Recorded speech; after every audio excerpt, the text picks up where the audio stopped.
In a world where influencers are telling us that every new clone release is a one-to-one to the original, I'm trying to build a community where we set up the realistic expectations. So today I'm going to be covering 5 designer clone fragrances that in the air smell very close to the original, but I'll also tell you what are the main differences that I can pick up, because let's be honest, it is very hard to replicate an original scent profile and also for a fraction of the price.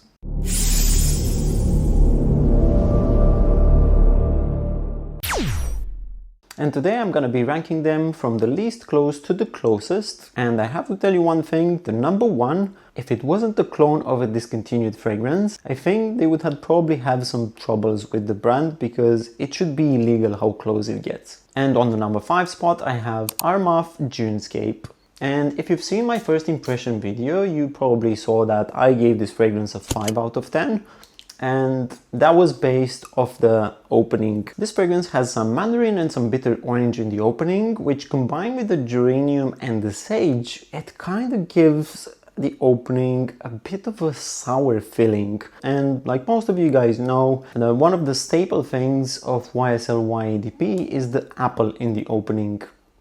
And this one completely misses that. But in the dry down, this fragrance does something to the nose that completely tricks your brain into almost feeling like you're smelling the original. I've been to the store the other day, I tried Y EDP, I put it on a tester strip, I put it on the skin, I got home, then I sprayed Dunescape, and the opening, yes, was way off, but in the dry down, they were very, very close. It still has that aromatic feeling. The one thing that I would say, maybe this is a little bit sweeter, but the DNA of the Y EDP is definitely there. This also has a very similar projection like the original, with the difference in the performance being that this fragrance only got me about 5 to 6 hours of longevity, but you're paying a fraction of the price, so losing a couple of hours of performance I don't think is that bad. So if you like the Y EDP DNA, but you don't mind skipping that staple opening, you might want to check this one out. On the number 4 spot, I have Mykonos Conquer, and this is supposed to be a clone of YSL MYSLF Absolu.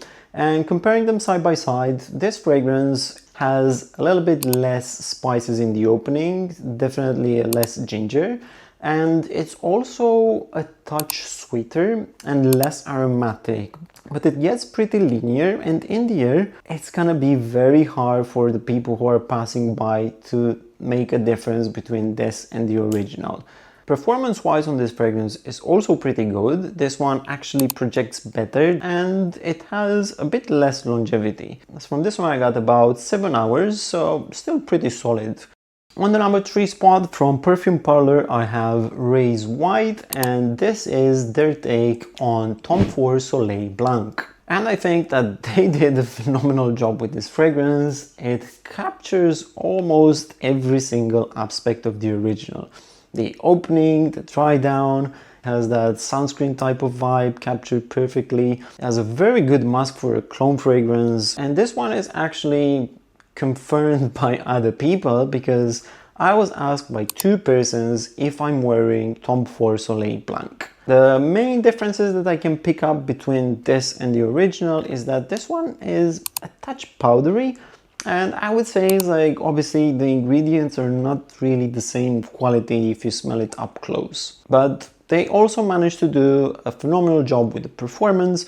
This actually projects a little bit better than the original, and the longevity is also very similar, about 6 or 7 hours I got from this. Very, very solid, and for the price you can overspray it without feeling guilty. On the number 2 spot, a fragrance that has been featured on this channel before, it's Jean and Provence Aqua. And this is the cheapest on the list. You can find this sometimes at Notino for less than £8. And this is a clone of a discontinued fragrance, Kenzo pour Homme. And if you're aware of the original, what this fragrance does, it makes the fragrance a bit lighter and it adds up a touch of soapiness, but the DNA is definitely there. And again, in the air, you're not gonna be able to put them apart. Now, obviously, this being a discontinued fragrance and for some time already, not a lot of people are gonna be knowing what you wear to begin with. Now, if you never tried the original, think about a fresh piney breeze from the sea. It has a little bit of that salty, aquatic, like marine type of feeling, but it also has a pretty good piney type of vibe. Definitely a lot different than what are the new designer releases these days. One of the downsides of this fragrance, like I said before, it becomes a skin scent after about 30 minutes to an hour, and it lasts for another 2 or 3 hours. But the good part is less than 10 pounds and you can overspray as much as you want. And also let's keep in mind that this fragrance also lasts for 3 hours, but does it mean that this is a bad fragrance? And before we check out the number one, if you've enjoyed the video so far, it will help me greatly to hit that like button and also take in consideration subscribing to the channel for more honest reviews.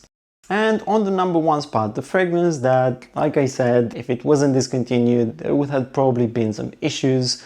It's from Jubilee Scents, and this is their take on YSL Homme Libre. And I've absolutely loved Homme Libre when it was released. And like I always say, to me, this smells like a greener version of Dior Sauvage, but this one was actually released before that. It's ozonic and it has a very distinctive violet middle note, and you're gonna smell very well put together. And the fragrance from Jubilee Scent does absolutely everything perfectly from start to finish.